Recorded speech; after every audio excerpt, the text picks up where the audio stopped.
Everyone, कैसे हो आप सब। हम सब तो बिल्कुल ठीक हैं। उम्मीद करती हूँ कि आप सब भी बिल्कुल अच्छे होंगे और बहुत खुश होंगे। आप सभी का आपके अपने चैनल एसके ब्लॉग्स में बहुत बहुत स्वागत है। तो फ्रेंड्स, सबसे पहले आप सभी को मेरी राम राम। आज है 12 अगस्त और आज है हरियाली तीज। तो आप सभी को हरियाली तीज की बहुत बहुत शुभकामनाएं। मैं तो परमपिता परमात्मा से प्रार्थना करती हूँ कि परमात्मा करे आप सभी का सुहाग भाग बना रहे।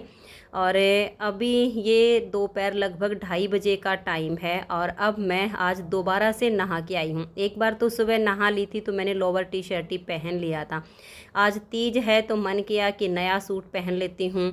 ईयरिंग काफ़ी दिनों से पहने हुए थे, उनको चेंज कर लेती हूँ। और जो ईयरिंग मैंने पहले पहने हुए थे वो भी आर्टिफिशियल थे और जो आज पहने हैं ये भी आर्टिफिशियल ही हैं। जब मैं पिछली बार दिल्ली गई थी तब मैं ये वहीं से ख़रीद कर लाई थी, तो मैंने चेंज कर लिए हैं।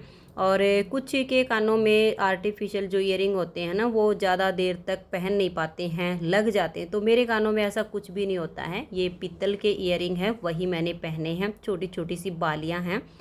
बालों में कंघी कर ली है, सुबह के टाइम पे नहीं की थी। सुबह तो नहा के और बालों को ऐसे ही बांध लिया था। अब मन किया कि सब काम से फ्री हो चुकी हूँ तो एक बार नहा धो के थोड़ा सा तैयार हो लेती हूँ। त्यौहार का दिन है, वैसे बाहर तो कहीं भी नहीं जाना है, रहना तो घर में ही है।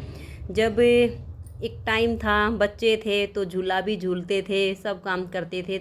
जब मैं 10वीं क्लास में थी ना, तब तक मैंने झूला झूला तीज के दिन, और उसके बाद फिर छोड़ दिया। खुद को ही मतलब बाहर जाने में अच्छा नहीं लगता था। जब मैं 11वीं क्लास में गई तो मैंने मतलब झूला झूलने के लिए बाहर जाना छोड़ दिया था। और घरों में इतनी जगह होती नहीं है कि झूल डाल लें। आजकल तो फिर भी अगर शहरों में रहते हैं जिनके घर काफ़ी बड़े बड़े होते हैं, आगे जगह काफ़ी होती है तो झूला वगैरह बनवा देते हैं। लेकिन अगर छोटे घर होते हैं तो संभव नहीं हो पाता है, मुश्किल होता है। तो काफ़ी साल हो गए हैं, झूला तो मैं नहीं झूली हूँ। वैसे कहते हैं तीज के दिन झूला ज़रूर झूलना चाहिए, लेकिन फिर मैंने सोचा कि कहीं आना जाना तो नहीं है, लेकिन फिर भी थोड़ा सा तैयार हो लेती हूँ। त्यौहार का दिन है, ऐसे ही नहीं रहना चाहिए। और कुछ बहनें तीज का व्रत भी करती हैं, लेकिन मैंने तीज का व्रत कभी भी किया नहीं है और कुछ विधि भी नहीं पता है कि तीज का व्रत कैसे रखते हैं।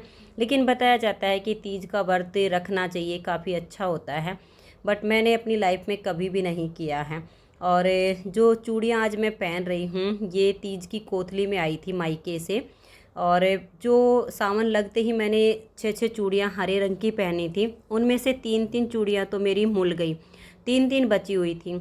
तो मैंने उनको उतार के और लाल वाली चूड़ियों में मिक्स करके सेट बना लिया है और अभी उनको पहन रही हूँ। तो मेरे हाथों में 9 9 चूड़ियाँ हो गई हैं। और लाल और हरी चूड़ी का जो कॉम्बिनेशन होता है ना, वो मुझे बेहद पसंद है। तो चूड़ियाँ भी पहन ली हैं और ज़्यादा मेकअप मैं नहीं करती हूँ, सिर्फ बिंदी, लिपस्टिक, सिंदूर और आज नेल पेंट भी लगा रही हूँ कि थोड़ा सा मतलब एक अलग सी फीलिंग आती है जब हम एक नया सूट पहनते हैं। त्यौहार का दिन होता है, थोड़ा सा अच्छे से तैयार हो लेते हैं। लेकिन इतनी गर्मी में क्रीम पाउडर वगैरह लगाने का मन नहीं करता है तो वो मैं नहीं लगा पाती हूँ। और अभी नेल पेंट लगा लेती हूँ। कई दिन पहले लगाई थी और वो उतर गई है, क्योंकि बर्तन धोने, कपड़े धोने, ये सब काम करते करते नाखून के आगे से वो घिस जाती है। वैसे पहले वाली आज मैंने रिमूव नहीं की है, टाइम कम था, सोचा कि थोड़ा सा समय निकाल के और सूट की सिलाई कर लूँगी, जितना हो पाएगा हो जाएगा। बहुत दिनों से मेरा सूट कटा हुआ रखा है, सलवार इसकी सिल चुकी है, कमीज़ की सिलाई बाकी है। तो इसी वजह से मैं आलस कर गई और उसे वाली नेल पेंट के ऊपर लगा के इसको सुखा लिया है। अब बैठ गई हूँ सिलाई करने के लिए। तो ये मेरा कमीज़ बचा हुआ है सिलना। इसकी सलवार तो मैंने कई दिन पहले सील के रख दी थी और आज पूरा तो ये नहीं बन पाएगा क्योंकि तीज का दिन है। और अभी शाम के टाइम पे फिर मुझे बच्चों के लिए भी उनकी मनपसंद कुछ डिश तैयार करनी है, बड़ों के लिए भी तैयार करनी है। टाइम से हो जाएगा तो अच्छा है। तो इसी वजह से बैठ तो गई हूँ कि चलो जितना हो पाएगा उतना करके और इसको रख दूँगी। और आज भी मैंने जो सूट पहना हुआ है ना, ये अभी जो कई दिनों से मैं सूटों की सिलाई कर रही हूँ उन्हीं में से मैंने ये एक सूट पहना है। जब मैंने सिला तो इसको पहन के भी नहीं देखा था कि फ़िटिंग कैसी आएगी कैसी नहीं आएगी, लेकिन आज जब इसको पहना तो सच में फ़िटिंग काफ़ी अच्छी आई है, अच्छा सिल गया है और काफ़ी सॉफ्ट कपड़ा है। इसका कलर भी नहीं निकला था, बिल्कुल एकदम ना ज़्यादा सिंपल ना ज़्यादा फैंसी, काफ़ी मुझे पहनने में भी कंफर्टेबल लगा। और ये वाला सूट भी मेरा प्योर कॉटन का है, इसका भी कलर वगैरह कुछ भी नहीं निकलेगा। ये भी मेरे मायके से ही आया हुआ है, तो जितना सिलेगा उतना इसकी सिलाई कर देती हूँ और फिर लगभग 4 साढ़े 4 बजे तक ही मैं ये काम करूँगी। जितना होगा ठीक है, फिर बाकी का यहीं पर मशीन को ऐसे ही छोड़ दूँगी और फिर बच्चों के लिए कुछ खाने के लिए बनाऊँगी। पूछूँगी क्या कुछ खाएंगे, वैसे मेरा मन था कि ब्रेड पकोड़े बनाऊँगी, लेकिन बच्चों से पूछ कर ही बनाऊँगी, जो उनकी इच्छा होगी वही बना दूँगी। बाकी सासू माँ और विशाल के पापा जी, इनको तो पूड़े खाना पसंद है, तो आज तीज का दिन है, उनके लिए तो पूड़े बनाऊँगी। लेकिन बच्चों की पसंद जानना बहुत ज़रूरी होता है, बच्चे तो पूड़े भी नहीं खाते हैं। तो कर लेती हूँ थोड़ा बहुत ये काम और फिर मिलती हूँ आप सबको किचन में।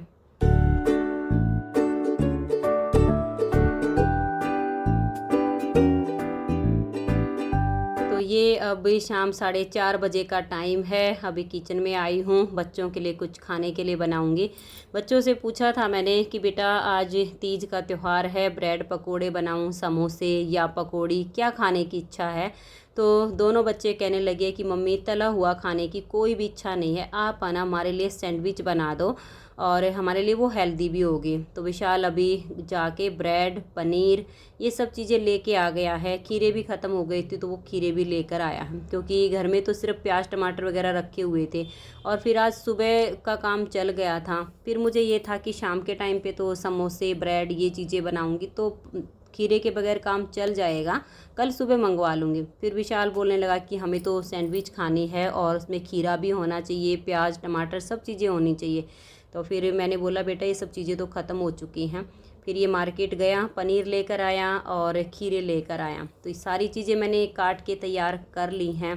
तो तवा भी मैंने जो है गरम करने के लिए रख दिया है, गैस का फ्लेम बिल्कुल लो किया हुआ है। तब तक 2 सैंडविच मैं इनकी तैयार कर लेती हूँ।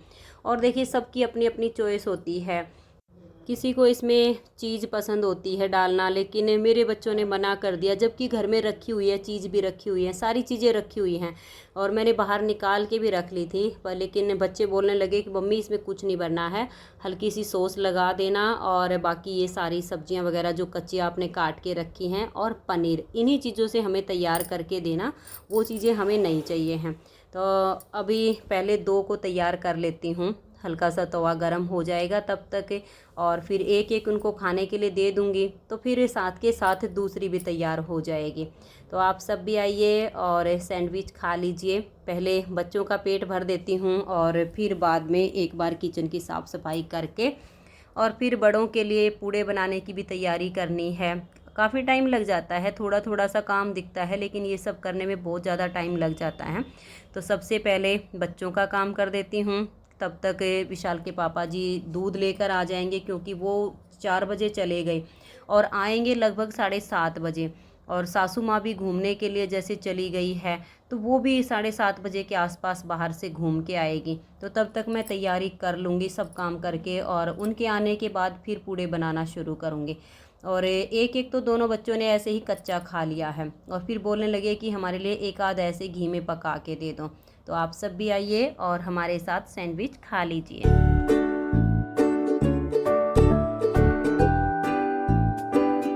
अभी बच्चों का तो पेट भर गया है, गैस साफ़ कर दी है, स्लेब साफ़ कर दी है, क्योंकि इस तरह की चीज़ें बनाते हैं ना, स्लेब पे कुछ कुछ थोड़ा थोड़ा बिखर जाता है, तो मैंने स्लेब पूरी साफ़ कर दी है, गैस साफ़ कर दी है।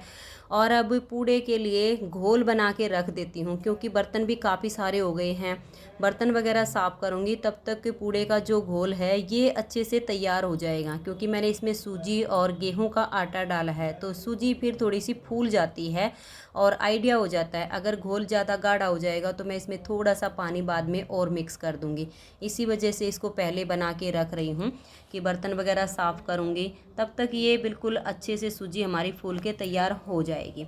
तो उसको मैंने बना के और ढक के रख दिया है। अभी तवा साफ़ कर देती हूँ, क्योंकि इस पे मैंने सैंडविच बनाई थी तो ये थोड़ा सा चिकना हो गया है। और पूड़े बनाने हैं तो पूड़े बनाने से पहले एक बार तवे को बिल्कुल अच्छे से साफ़ कर लेती हूँ। जो बर्तन हैं इनको भी मांज देती हूँ।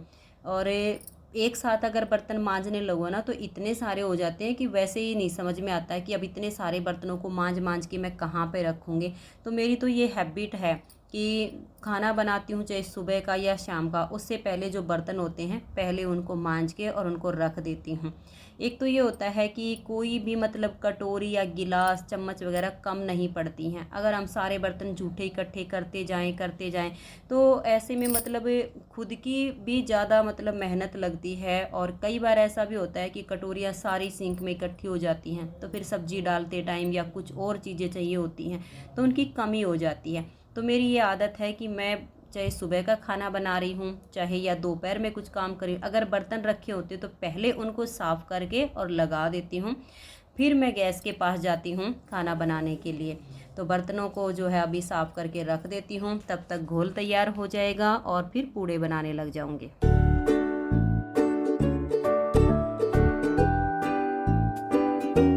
तो लो जी, अब शाम के 7:30 बज गए हैं और मैंने पूड़े बनाने शुरू कर दिए हैं। विशाल के पापा जी भी आज 15 मिनट पहले ही आ गए हैं, क्योंकि मैंने इनको बोला था कि डेली 7:30 पौने 8 आते हो, आज 7:15 बजे तक आ जाना, तो वो आ चुके हैं और मैंने अभी पूड़े बनाने शुरू कर दिए हैं। तो सासू माँ बैठ गई है संध्या सिमरन करने के लिए, तब तक मैं गाय के लिए पूड़ा बना देती हूँ, विशाल के पापा जी को खिला देती हूँ, तब तक सासू माँ का भी अपनी संध्या हो जाएगी, सिमरन हो जाएगा, तो उनको भी बना के खिला दूँगी। और हमारी सासू माँ को और विशाल के पापा जी को सुबह के टाइम पे भी दूध के साथ पूड़े खाना बेहद पसंद है, तो 4-5 पूड़े मैं एक्स्ट्रा ही बना के रखती हूँ। वैसे मैं बोल देती हूँ कि सुबह के टाइम पे दोबारा बना दूँगी, लेकिन ये बोलते हैं कि नहीं, सुबह सुबह जो हम दूध पीते हैं ना उसके साथ ही खा लेंगे और एक्स्ट्रा बना के रख देना। तो ये है कि 2-4 पूड़े जो एक्स्ट्रा बनेंगे वो सुबह के टाइम पे काम आ जाएंगे, तब तक सासू माँ का संध्या सिमरन भी पूरा हो जाएगा, फिर उनको भी बना के खिला दूँगी। तो फ्रेंड्स, आप सब भी आइए और देसी घी के पूड़े बनाए हैं, आप सब भी खा लीजिए। तो आज की इस वीडियो का मैं यहीं पर एंड करती हूँ। मिलते हैं एक अच्छी सी वीडियो के साथ, तब तक के लिए आप सभी को मेरा प्यार भरा नमस्कार। राधा स्वामी, राधे राधे, जय श्री राधे, बाय बाय।